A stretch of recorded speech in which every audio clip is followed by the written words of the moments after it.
Va, va.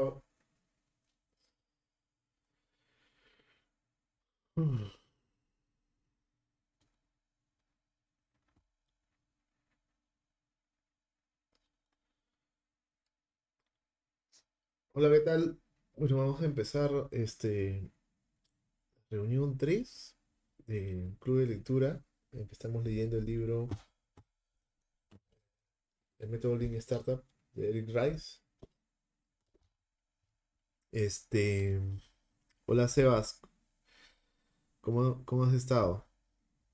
Bien, demasiado bien. Estaba leyendo el libro y está bastante interesante hasta el momento. Sí, sí, sí, tiene un enfoque distinto a muchas cosas que normalmente hacemos, ¿no?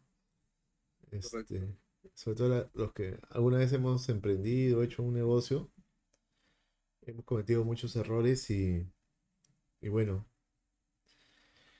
justo hasta hace un rato se iba a conectar Walter, pero parece que justo lo acaban de asaltar, ¿no? Al parecer. Esperemos que esté bien, eso es lo fundamental y bueno, ya cualquier cosa que material se puede recuperar. Bueno, es un problema la delincuencia, ¿no?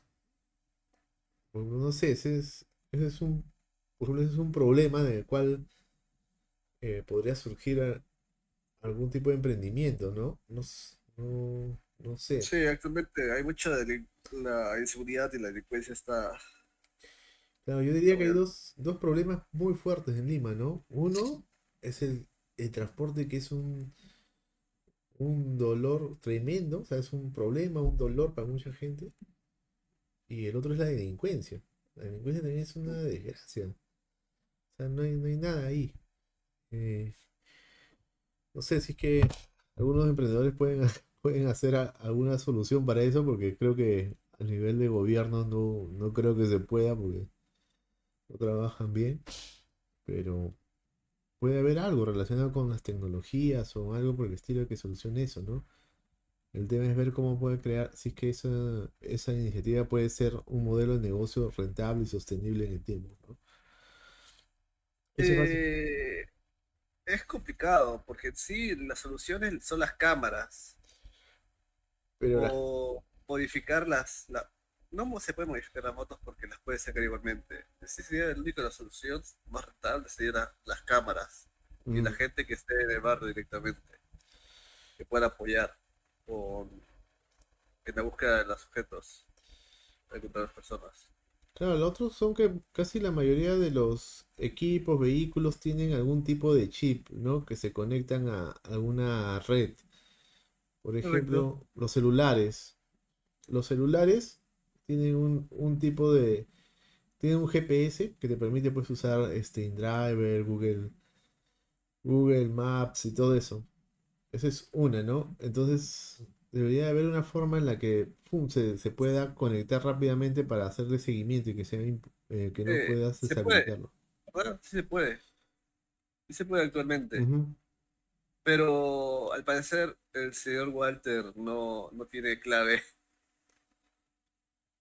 Al parecer el señor Walter no tiene clave. Si se apaga el celular, probablemente sería el problema. Es que se lo han sacado, le han robado con el celular hablando, pues. Sí, así que O sea, si le cierran, se lo han llevado prendido, pues. sí, pues. Pero el Bueno. apagar pide clave, para que sepas. Actualmente el apagar el celular pide clave. Ah, bueno, no sé. Bueno, a ver este, lo de la reunión de hoy.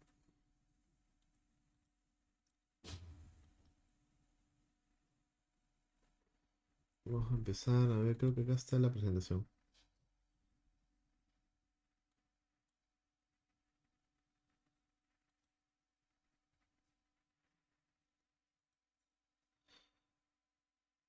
¿Se ve, no seas? Sí se ve, se ve, se ve. Ya pues vamos a grabarlo como también para los que no han podido estar en la reunión, por X motivos, estará ahí en video. Bueno, He estado reevaluando la lista de cómo se llama de este proyecto, ¿no? La lista de libros. Y bueno, estos dos primeros ya se han hecho. Estamos haciendo ese método Lean Startup. Y como lo había anunciado en la reunión anterior, voy a poner estos dos libros que son de Alexander Osterwalder, este, Generación de Modelos de Negocio y Diseñando la Propuesta de Valor. Ambos libros son del mismo autor, pero tiene una forma de presentarlos muy, muy bacán y se complementa y es parte de la arquitectura del Lean Startup, ¿no? Eso es lo que he visto hasta ahora que vamos a hacer este cambio. Lo demás, vamos a ver, vamos a ir evaluándolo como es, no sé, este club de lectura también es casi como una startup, ¿no? O sea, una startup sin un beneficio económico, pero sí con mucho valor. Y es esto, ¿no? En una startup siempre se hace cambios, en un emprendimiento siempre hay cambios. Bueno, estamos en reunión 3. Vamos a ver lo que dice la parte 2 del libro, ¿no? Lo que dice eh, cómo la visión lleva a la dirección. Vamos a ver el capítulo 5 que se llama Saltar y el capítulo 6 que se llama Probar. Si ustedes ven el video anterior, este capítulo 6 estaba en la reunión 4. Lo he sacado. ¿Por qué? Porque, ¿cómo se llama? Estos dos capítulos, el capítulo Medir y el capítulo eh, 8 Probar, Pivotear o Perseverar, son capítulos bien largos, un poco más extensos. Entonces, consideré que tal vez sería mejor tenerlos en los dos como una sola reunión, ¿no? Estamos así, ¿no? Esto ya se hizo. Vamos a entrar aquí y vamos a avanzar hasta acá, ¿no? Hasta la parte 2 vamos a llegar hasta el 6 que es probar. Y para la siguiente reunión vamos a terminar lo que es la parte 2 del libro. Quedándonos para la siguiente solamente esto. Bueno, esos son los mapas mentales que se han construido. Este, este tema de los mapas mentales para mí me parece muy bueno porque, o sea, yo leo, por ejemplo, les cuento un poco cómo es qué es lo que yo hago. Leo el libro, como cualquiera, y termino, por ejemplo, no sé, dos capítulos, ¿ya? Y, ¿Y qué hago? Me pongo, eh, abro mi yoga y empiezo a sacar, ¿no? Las ideas, las cosas que yo he resaltado, apuntado, cosas que me acuerdo, ¿no? Y a veces hay cosas que no entendí en la lectura, ¿no? Y recién lo entiendo cuando estoy haciendo el mapa mental. O sea, hay cosas claras, ¿no? Que a veces, o sea, cosas medio dudosas cuando lees la primera esto, pero cuando estás haciendo el mapa mental, también hago una lectura, ¿no? Pero ya no así, de inicio a fin, sino como que por espacios. Y ahí es donde recién hay cosas que se clarifican. Este es el otro, ¿no? Y bueno, como siempre dejo un video. Este es ¿cómo se llama? Un video ¿cómo se llama? De Aprende Emprendiendo, que es un canal de YouTube muy bueno, de Euge Oyer. Pero este video lo hace su hermana de Euge Oyer. Entonces, te explica todo lo que es el producto mínimo viable, que es lo que vamos a ver también acá. Bueno, ahí termina. Vamos a ver, déjame ver.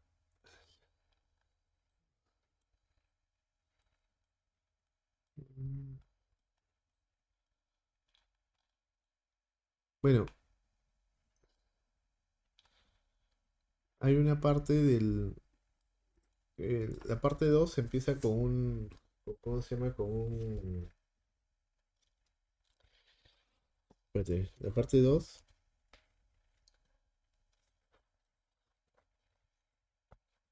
Quiero tener el título exacto. La parte 2 empieza con un título que dice cómo la visión lleva a la dirección, ¿no? ¿No? Y te dice que la startup, en esencia, es un catalizador que permite transformar ideas, o sea, pues algo etéreo, en proyectos, en productos, en bienes, servicios. Entonces, eso es lo que, eso es lo que, ¿cómo se llama? Lo que se menciona acá, que la visión que tiene no sé, de repente los fundadores del negocio, los emprendedores, te va a llevar a la dirección, ¿no? A la gestión. La visión es, bueno, básicamente qué es lo que quieres solucionar, ¿no?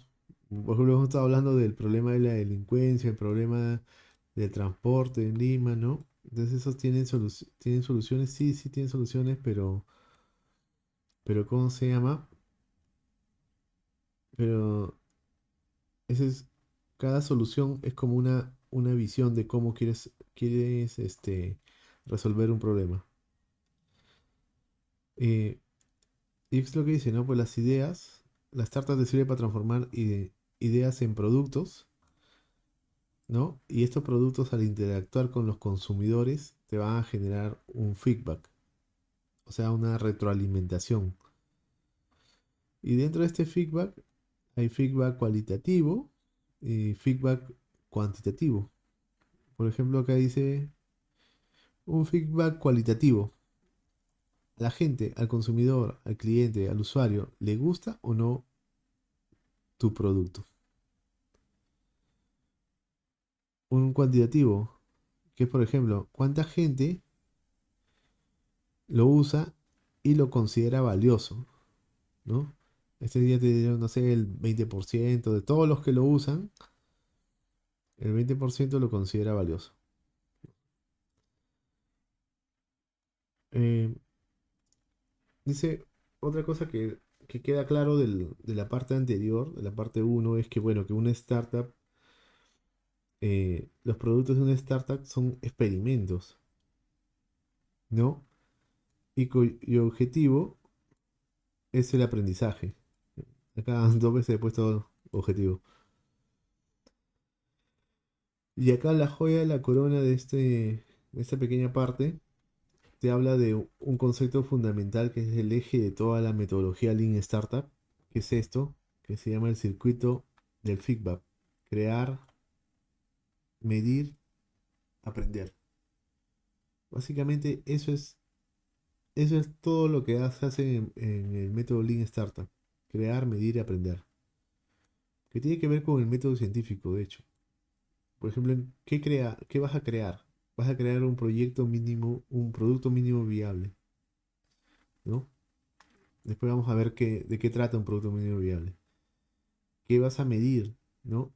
Vas a medir cómo las interacciones que tienen las personas con ese producto, de lo cual vas a sacar conclusiones, ¿no? Como vas a aprender, vas a tener que decidir si pivoteas, o sea, cambias tu estrategia,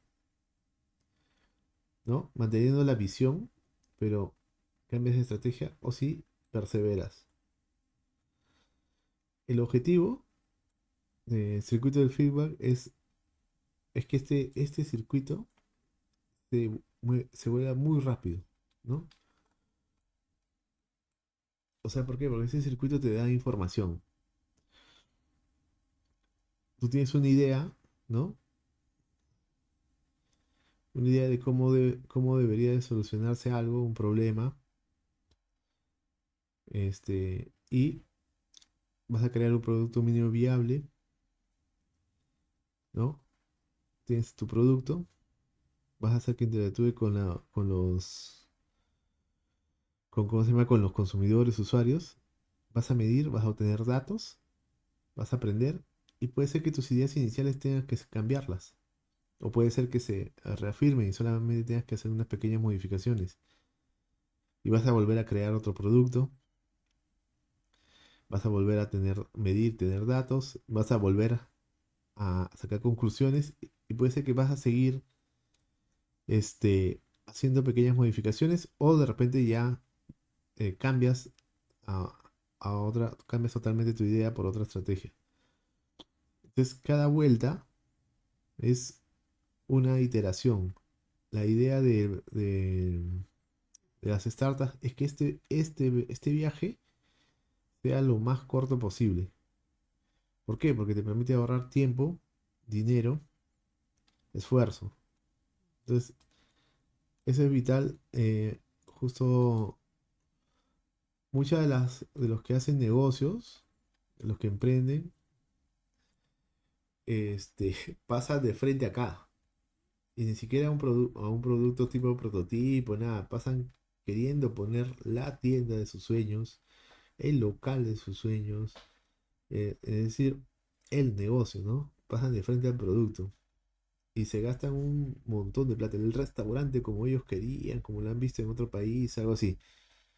Entonces se gastan el dinero de su vida y pucha, si tienen suerte, les va bien, ¿no? Sí, pero si no, espera tiempos y años de puro suplicio, ¿no? Y perseveran y perseveran y perseveran. Entonces, eh, esos ustedes nunca llegan a crecer. Eso es lo que yo he visto en muchos negocios, incluido en los que yo mismo he hecho. He pasado de frente acá, al producto. O sea, como que no te importa lo que necesita o quiere la gente, sino que tú crees que, o sea, pecas de arrogancia y crees que lo que tú dices es. Ese es el peor error que tiene un emprendedor. Entonces, tú tienes que ir con la cabeza limpia y todo es posible, con esa actitud, ¿no? Entonces, esa es básicamente la dirección que debe tener alguien que dirige una startup, debe de centrarse básicamente en eso, ¿no? En poder gestionar este circuito de feedback, hacer que esto sea lo más rápido posible. Ahora, la gente se pregunta de dónde salen las ideas. Las ideas, Eric Rice lo denomina actos de fe. Y principalmente tiene dos hipótesis, ¿no? O sea, son dos hipótesis que todo emprendedor tiene con respecto a su negocio, a su producto, a su servicio. Uno es la hipótesis de valor, de por qué es valioso lo que tú estás ofreciendo. Ya, ese es uno. Dos es la hipótesis de crecimiento. Sí, que apenas saque mi producto, los supermercados se van a pelear por llevarse mi producto.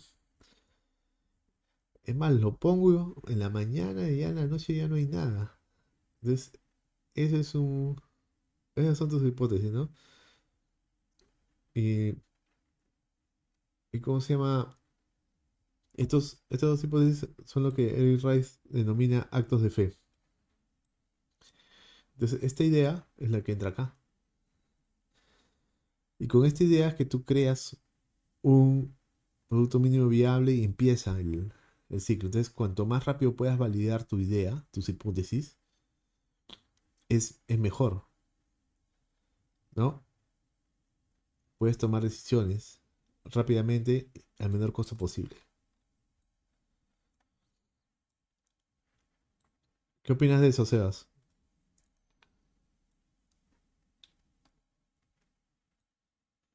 Ciertamente muy interesante y tiene su punto al fin y al cabo, todo esto. Tiene un buen punto Sí, y una hipótesis. Sí. sí, Lo probable es que sí se haya investigado mayormente el tema y más la experiencia conseguida de todo esto. Al fin y al cabo. sí, Muy impresionante. sí, pues. Eh, el capítulo 5, ¿no? Que ya formalmente empieza la parte la parte que corresponde a la parte 2, ¿no? Básicamente, el capítulo 5 habla de todos los actos de fe. ¿A qué se refiere con actos de fe? ¿No? Entonces, por ejemplo, empieza el capítulo hablándote de Facebook, ¿no? Y se pregunta, ¿cómo es que Facebook, siendo prácticamente algo insignificante, recibió tanto capital cuando el uso de Facebook era limitadísimo? Limitadísimo. ¿Cómo fue que la gente estuvo tan loca de poner tanto dinero en una empresa tan limitada, ¿no? En su momento. Y dijo, ¿cómo se llama? Esa es una de las preguntas que se hace en el libro. Y lo que sucede es que Facebook, si bien era prácticamente nuevo, tenía, había podido validar en muy corto tiempo dos de sus hipótesis. La hipótesis de valor y la hipótesis de crecimiento. ¿Cuál era la hipótesis de valor de Facebook?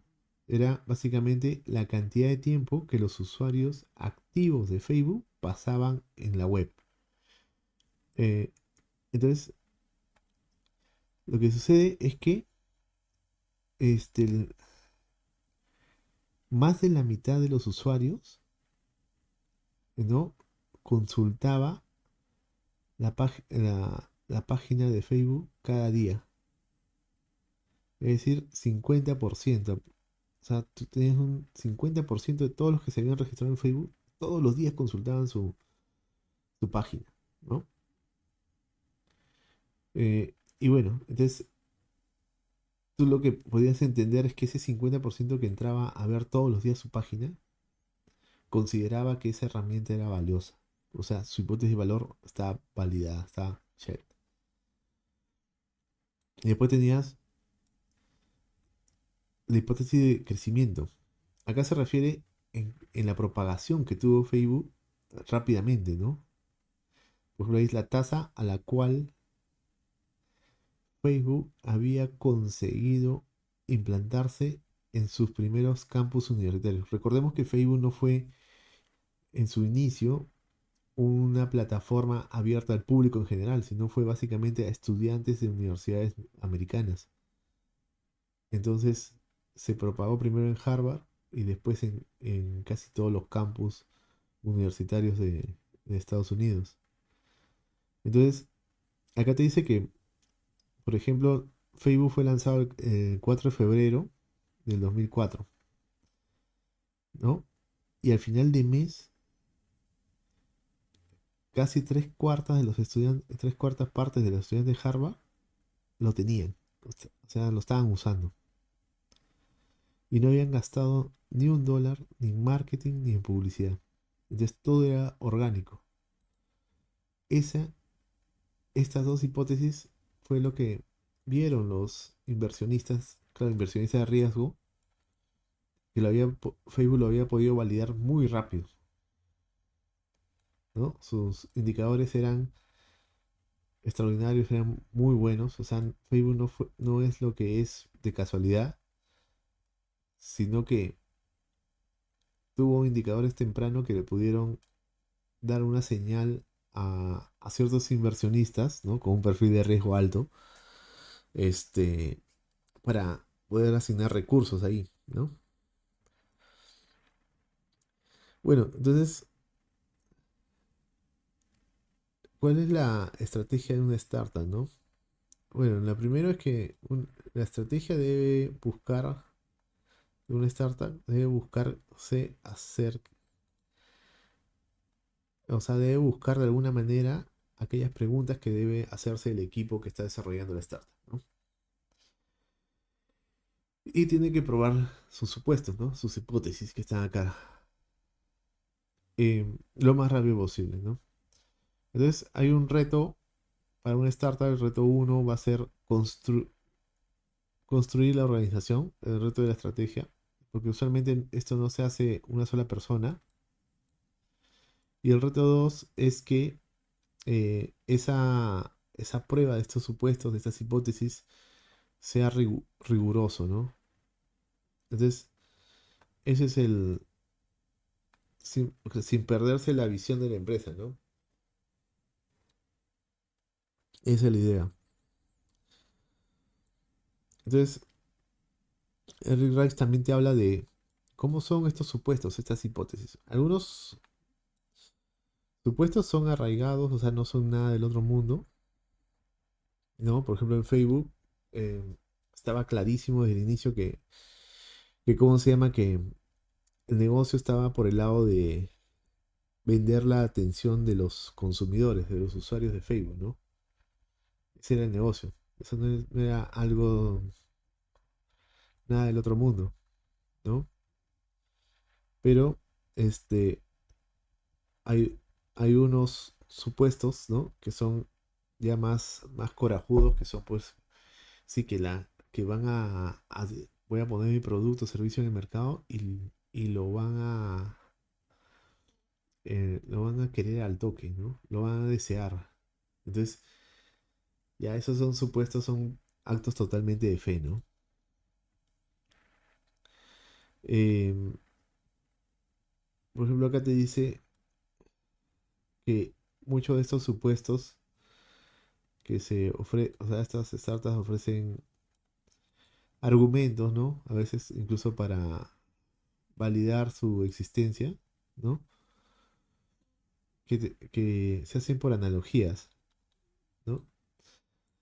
Por ejemplo, esa es una analogía, ¿no?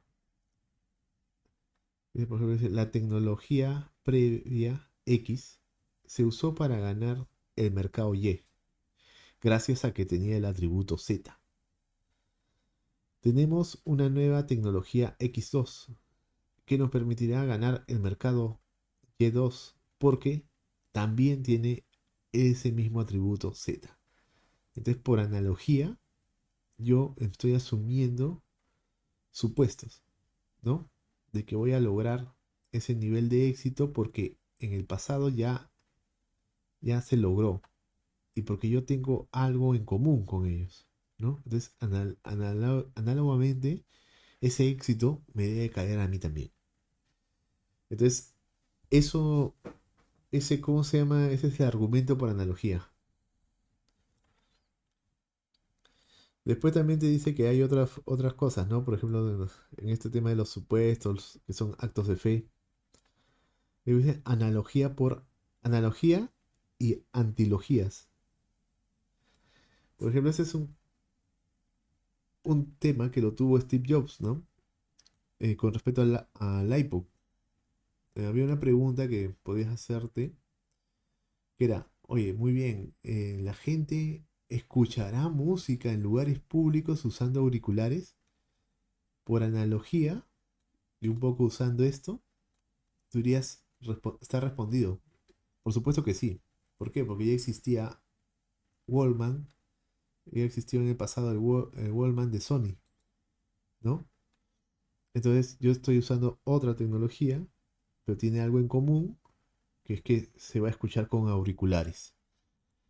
Entonces se responde que sí. Pero que, por ejemplo, Cuando sacó el Wallman, ellos no tenían nada, estaban en el aire, no tenían con qué hacerse analogía. Pero para la época de Steve Jobs con el iPod, sí, ya había una evidencia pasada, ¿no? ¿Qué es la antilogía?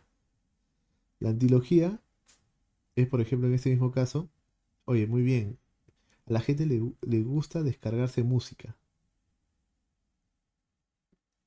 pero no le gusta pagar por ella, ¿no? Ese es, Esa es la antilogía. Entonces es como una dificultad que se está enfrentando y por ejemplo, en este caso, en esa época existía el Napster, ¿no? Napster te permitía descargar música en MP3 sin pagar por ella, ¿no? Entonces, ¿cómo se llama? Esto era algo que dificultaba la existencia del iPod, ¿no? Y entonces tuvo que armarse toda una estrategia considerando ambas cosas, armar una estrategia para que el producto pueda funcionar. También aquí en este capítulo se habla de este argumento que también hemos escuchado muchas veces, ¿no? Hay varios argumentos que son como falacias, ¿no? Por ejemplo, sí, no, lo que pasa es que él estuvo justo en el momento adecuado, en el sitio ideal y en el lugar y en momento adecuado estuvo esa persona y por eso tuvo éxito, ¿no? Entonces, en un momento histórico, en el lugar preciso y tuvo éxito. Y la cuestión es que eso es falso. Y pone ahí en el libro muchos ejemplos. Pone, por ejemplo, el ejemplo de Henry Ford. Henry Ford es tal vez el más grande emprendedor que ha existido, ¿no? Sin embargo, él era solamente un taller más. Habían 300 como él, ¿no? Entonces, y estaban en el mismo tiempo, estaban aprovechando, tenían el mismo olfato, estaban siguiendo lo mismo. ¿Por qué tuvo éxito Ford y no los demás? ¿Ah? Entonces, básicamente es por un tema de también de disciplina y de siempre estar haciendo pruebas y tener un, ¿cómo se llama? Una metodología para poder hacerlas, ¿no? Eso es lo que diferencia a los que tienen éxito de los que simplemente intentan. Bueno, entonces también acá nos habla de que hay productos o servicios que crean valor y otros que destruyen valor. Por ejemplo, Facebook, Google son productos que evidentemente crean valor. La gente los aprecia y considera que son valiosos para su vida, ¿no? Pero hay productos que son, por ejemplo, los piramidales, los esquemas Ponzi, las estafas financieras, que hay varias. Son productos, servicios que destruyen valor, ¿no? Entonces, algunas incluso están disfrazadas como startups, como fintechs. En este mundo de la delincuencia que estuvimos hablando al inicio, hay, tengo un amigo que también se metió en ese tema de solicitar créditos a través de fintechs, ¿no? Y empezó a solicitar créditos a empresas colombianas, ¿no? La cuestión es que cuando tú aceptabas estas, ¿cómo se llama? Estas tecnologías se apoderaban de toda tu lista de contactos. O sea, te habías pedido un préstamo de 500 soles, 1000 soles. Le das a aceptar y no solamente estás aceptando eso, sino que estás aceptando que compartas tu información. Entonces, de pronto mi amigo no pagó, también se quiso así como quedar vivo, hacerse el vivo. Y empezaron a llegar mensajes a varios de su lista de contactos, incluyéndome, ¿no? Entonces, y después ya lo amenazaban, ya sabían dónde vivía, ya sabía quién era su familia. Entonces, los tenían como marcados. Entonces, hay productos y servicios que destruyen valor, que no crean, sino que destruyen. ¿Y por qué destruyen? Porque, o sea, le es más, por ejemplo, a la persona que pasó por esa experiencia, ¿tú crees que va a volver a querer abrir por ejemplo, una fintech, ¿no? Que puede ser una startup que sí es honesta, sí es sí, ¿cómo se llama? Sí se rige por protocolos más saludables, ¿no? Entonces, difícil, ¿no?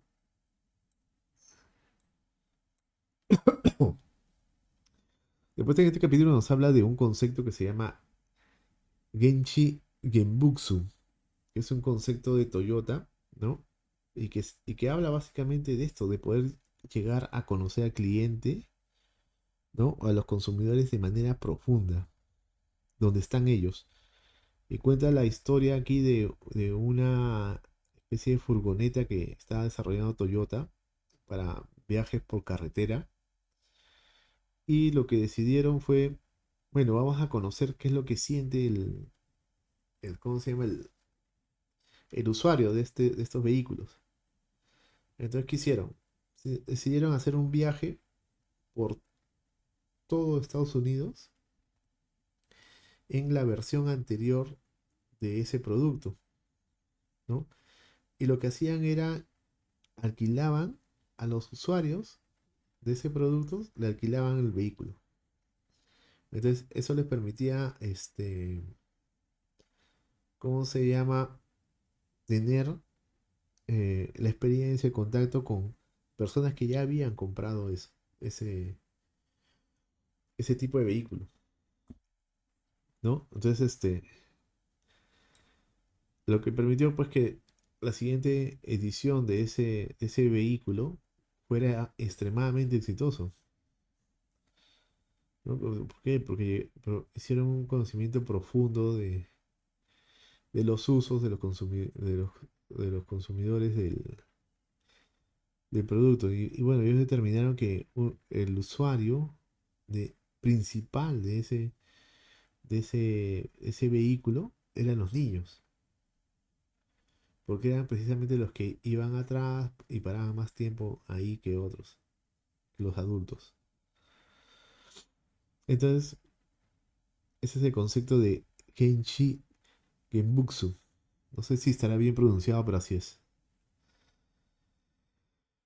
Bueno, también en esa misma línea se vuelve a mencionar a Steve Blank y su frase célebre que dice, pues, para conocer, para conocer al cliente, para probar tu producto, no lo puedes hacer desde tu escritorio, desde una pizarra, desde una sala de reuniones, discutiendo lo que quiere o siente el cliente, el consumidor, el usuario.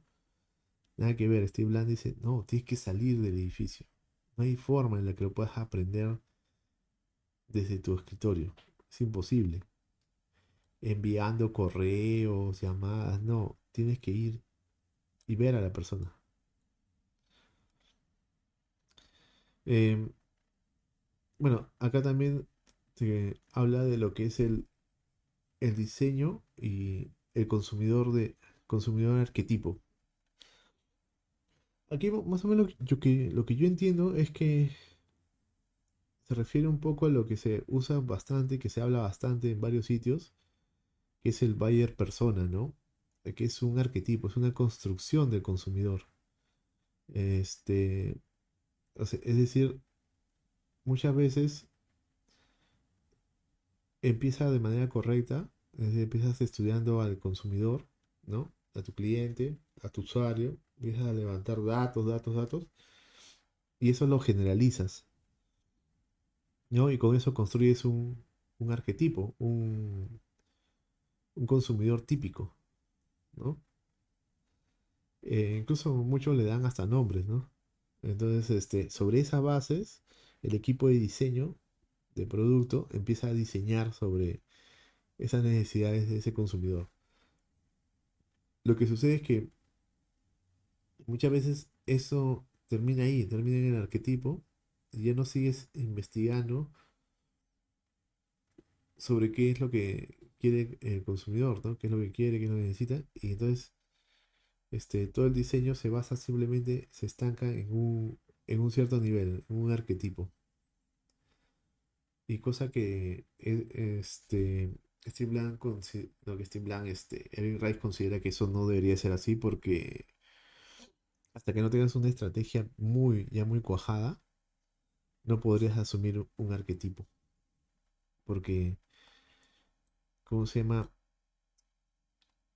Un arquetipo es un concentrado, ¿no? Es un agregado, pero no es un hecho.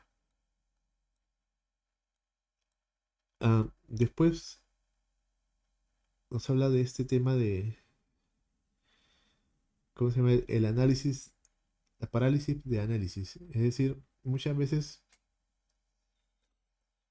los emprendedores tienen esta filosofía, ¿no? De vida, ¿no? Su grito de guerra, hazlo nomás, ¿no? Y eso, bueno, en el caso de Perú es así, ¿no? O sea, yo creo que el 99% de emprendedores tienen esa filosofía tatuada en el pecho, ¿no? Hazlo nomás. Entonces, La frase, si ¿ah? sale, sale. Si sale, Si sale. sale. Si sale, sale. Si no, ya, ¿qué importa? Ese es, claro, la otra sería si sale, sale. Sí. Eso también está chévere.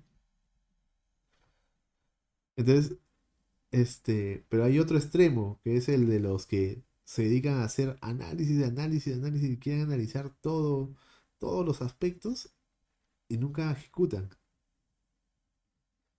Entonces, por un lado tienes a los que se van con todo, ¿no? Y por el otro tienes a los que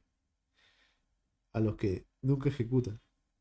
Se pasan la vida pensando en el negocio que quieren hacer y no ejecutan nunca. Algo así le pasó a mi papá. Mi papá era médico y bueno, leía temas de ¿cómo se llama? De economía, medicina, todo, y siempre quiso hacer negocios. Pero básicamente era un intelectual. Nunca pudo hacer ningún negocio. Y creo que algunas cosas que quiso hacer no le fue muy bien.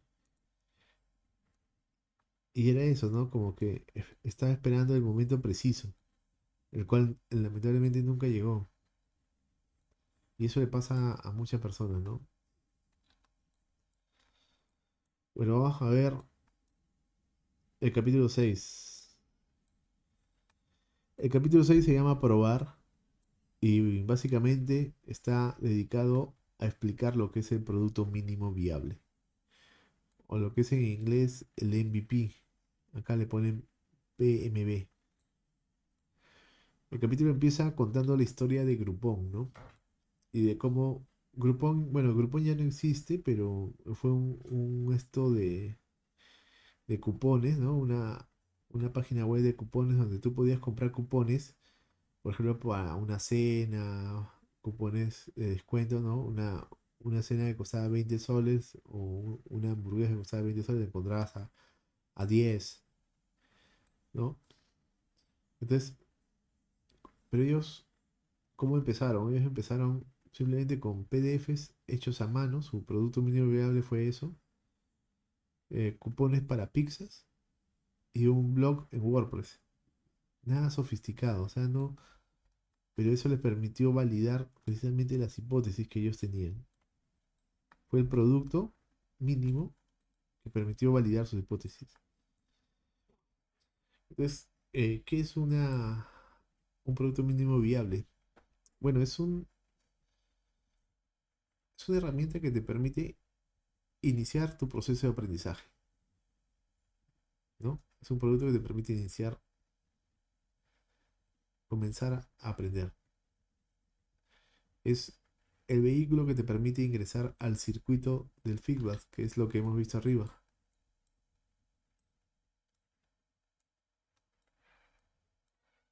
Es esto, ¿no? Te permite entrar acá, completar el circuito,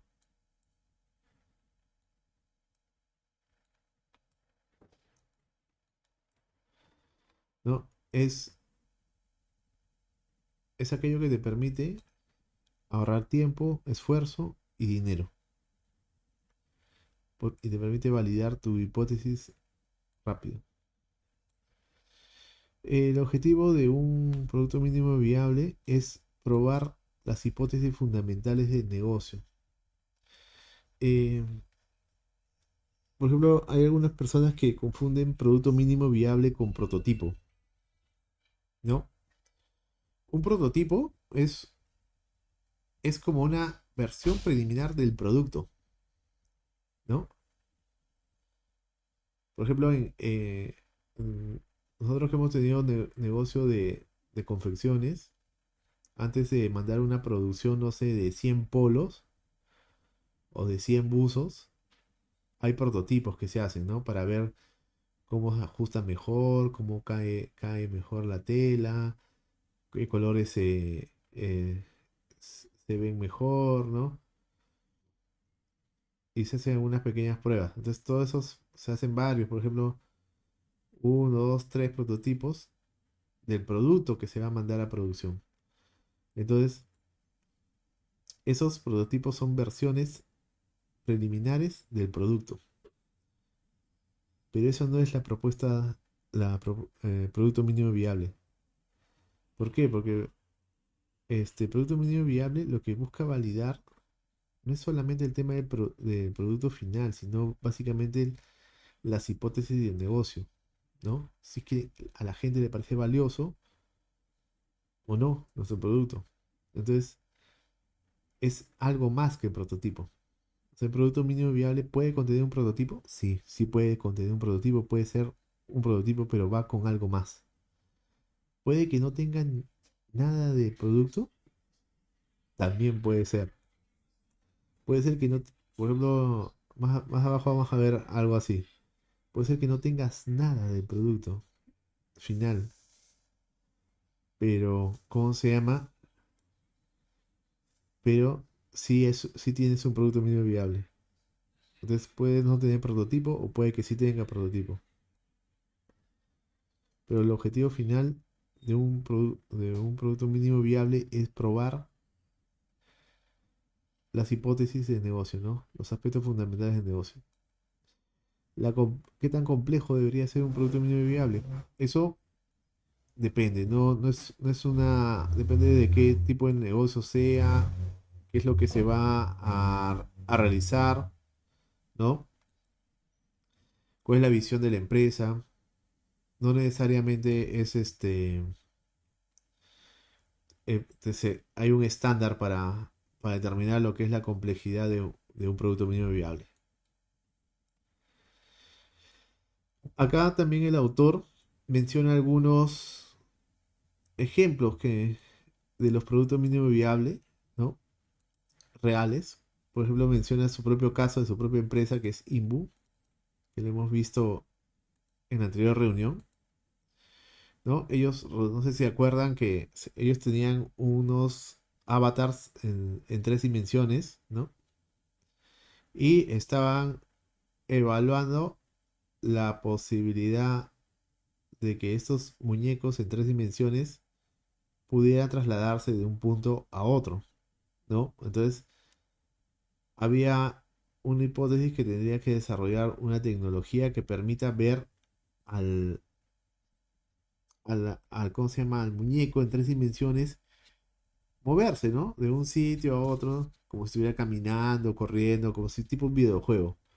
Pero esa tecnología tenía que ser desarrollada, iba a ser muy costosa. Entonces, ellos dijeron, mira, ¿sabes qué? Eso va a costar dinero y tiempo, ¿no? Desarrollar toda esa tecnología. Hagamos un truco que es simplemente que si el usuario le da clic al avatar y después le da clic acá, simplemente desaparece aquí y aparece acá. Y probemos. O sea, se teletransporta. Desaparece y aparece. Y no es que se muestra en pantalla todo el trayecto que tiene que hacer de un sitio a otro, sino que simplemente desaparece y aparece en otro lugar. Y resultó que a las personas les gustó eso y preferían eso que ver al muñeco trasladarse de un lugar a otro. Entonces, eso les ahorró mucho, mucho dinero en las especificaciones del producto y tiempo también. Dropbox. Dropbox tenía solo la idea. Bueno, todos saben que es Dropbox. Dropbox es esta herramienta que te permite sincronizar tus archivos en todos los dispositivos que tengas y también en la página web de Dropbox, ¿no? Te ofrecían, no sé si seguirían ofreciendo 5 gigas gratis y lo demás ya tenías que pagar. Este, ya pues Dropbox, esa idea eh, ya la tenía el fundador, ¿no? Pero el tema es que era difícil de explicar, ni los financistas le entendían con claridad. Entonces, no había recursos para poder desarrollar el producto. Lo que hizo su producto mínimo viable se transformó en un video que lo he compartido ahí al grupo de Telegram. Y ese video simplemente se explica qué es lo que haría Dropbox sin tener el producto. Por ejemplo, acá no hay prototipo. En este ejemplo no hay prototipo. No hay nada. Simplemente había un video. Y en ese video se ve como si fueran cartulinas que se pegan, ¿no? En una pantalla y explica qué es lo que va a hacer, ¿no? Entonces, eso de ahí es alucinante. Por ejemplo, esa es la potencia de un producto mínimo viable. La complejidad no se puede definir a priori, ¿no? Después te habla de una empresa que se llama Food in the Table. ¿Cuál es a qué se dedica Food in the Table? Food in the Table es una empresa que básicamente, tú entras, te registras, ¿no? Y te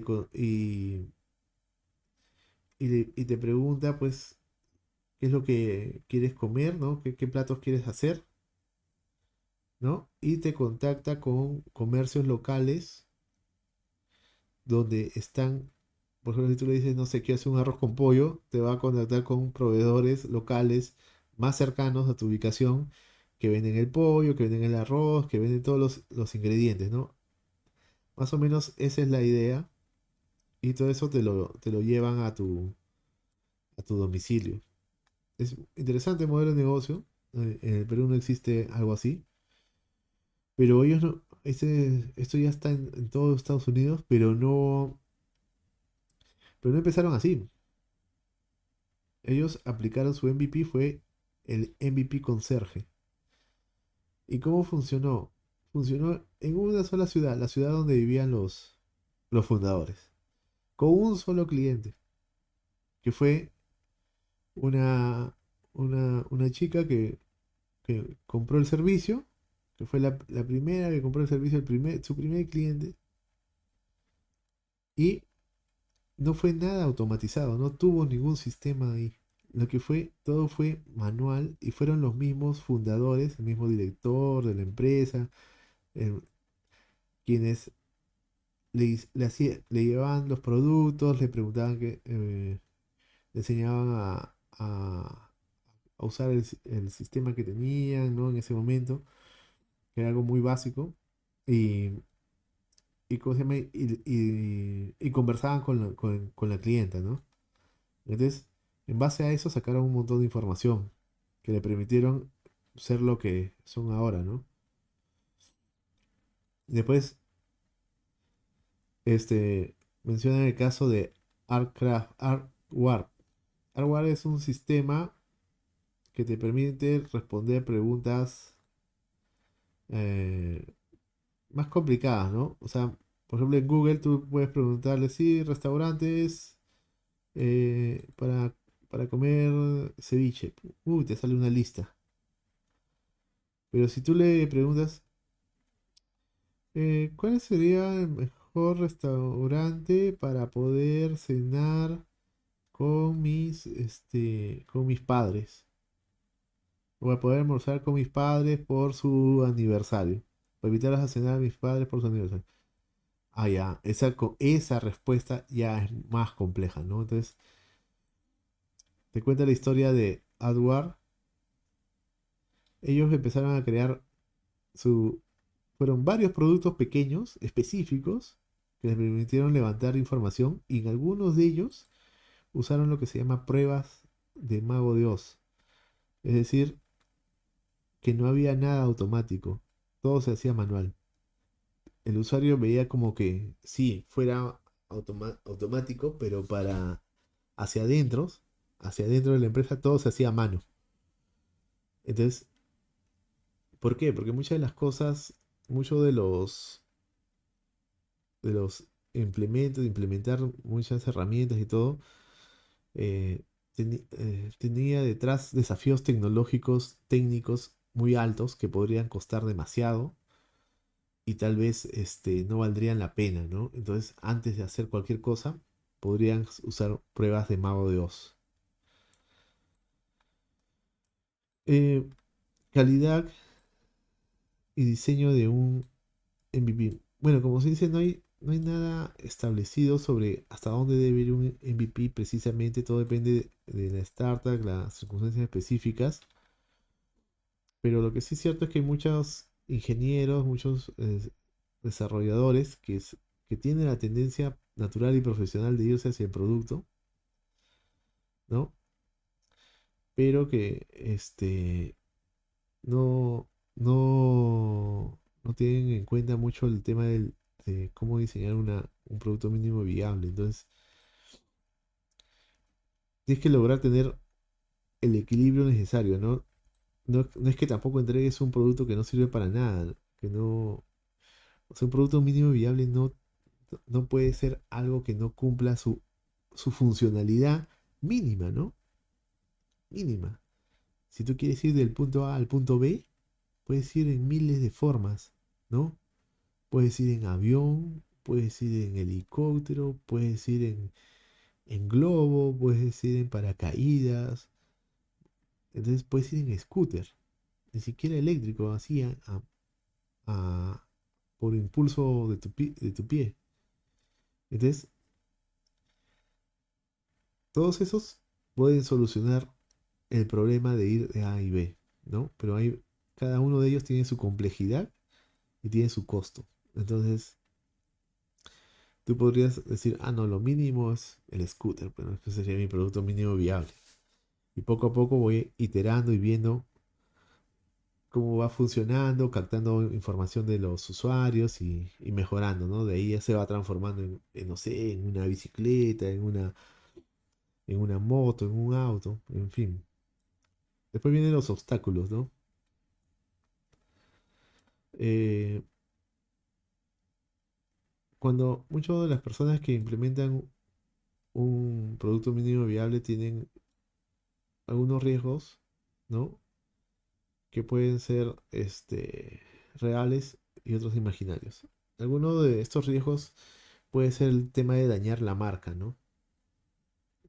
Por ejemplo, si tienes ya una empresa y vas a hacer un producto nuevo, ¿no? Y y este producto pues está en condición de producto mínimo viable que vas a sacar al mercado. Entonces, si el producto es malo, desastroso y la experiencia del usuario es mala, puede dañar la marca, ¿no? Entonces, una solución para eso es que en algunas empresas lo que hacen es sacar una marca paralela, ¿no? Solamente para hacer pruebas y no dañas la marca principal.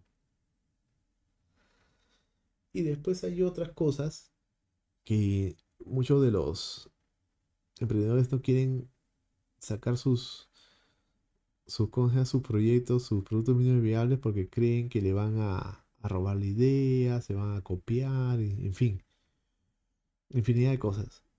Entonces, ese tema realmente no tiene sentido porque una startup tarde o temprano se va a enfrentar al mercado y a la competencia, ¿no? Y tiene que tener ya en sí una ventaja comparativa. Porque, por ejemplo, si tú vas a entrar a un mercado donde ya hay gigantes, ¿cuál va a ser la ventaja que tú tienes que impida a los otros que te copien y te desaparezcan? Entonces, este, tiene que ser algo real, ¿no? O sea, tu startup tiene que ser real, porque si no, simplemente no podrías crecer nunca. En- Este, esa es un poco la idea. La ventaja de ser una startup es que eres pequeño, cuando las empresas más grandes, enormes, no son flexibles. Una ventaja es la flexibilidad, ¿no? La otra ventaja es que nadie te conoce. Es decir, como que si la cagas, no va a haber roche. En cambio, imagínate pues para un tremenda empresota que la joda, la riegue, es el roche que se tiene que comer todo el gerente y todo su equipo es enorme, ¿no?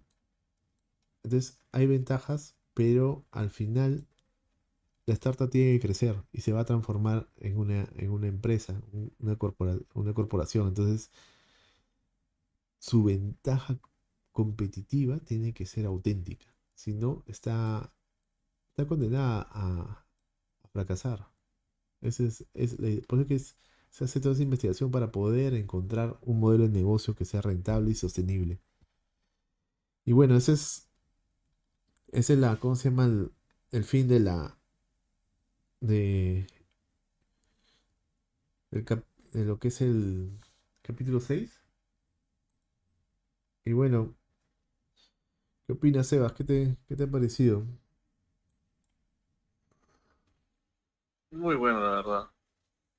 Demasiado interesante. Ya Muy sabes interesante. cómo hacer tus negocios. Sí, y más lo de marketing que estaba aprendiendo ya es más o menos todo se apoya al fin y al cabo. Sí, en realidad todos los puntos, como decía Steve Jobs, todos los puntos se conectan, ¿no? Sí.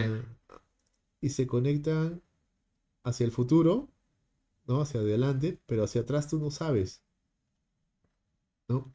Por ejemplo, hacia atrás, es decir, por ejemplo, al José Manuel del 2030,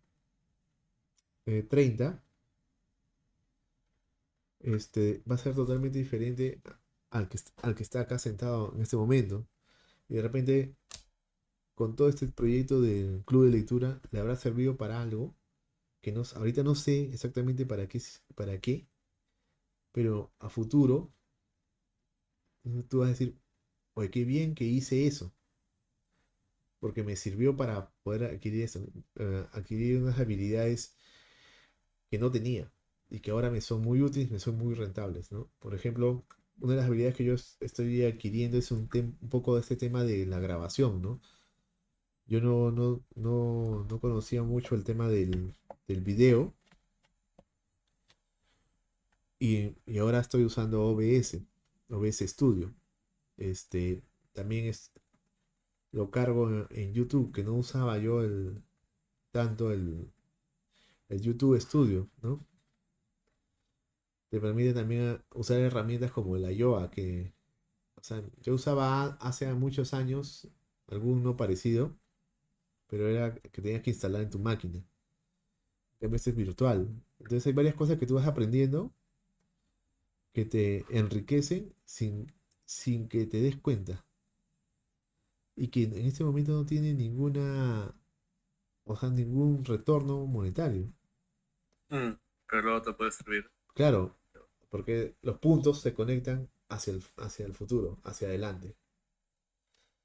Bueno, pues Sebas, bueno, gracias por estar ahí y bueno, esperemos que nuestro amigo Walter esté bien, eso es lo fundamental. Y bueno, ya me contactaré con él a ver qué sucedió. Nos vemos en la otra reunión.